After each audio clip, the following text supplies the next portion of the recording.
Okay, so to solve this inequality we've got written here, we want to first take note of the spots where our numerator and denominator equal to 0.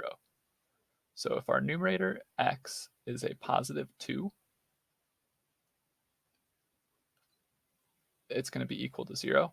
And if our denominator x is a positive 4, it's going to be equal to 0. So let's put these 2 points on our number line, 2 and 4. And we have something to take note of here. We're talking about this function is greater than or equal to 0. So we want to include the spots where our function is equal to 0. So for example, at the point 2, our numerator is equal to 0 and our denominator is negative 2. So that actually is 0. So we're going to put a dark dot here.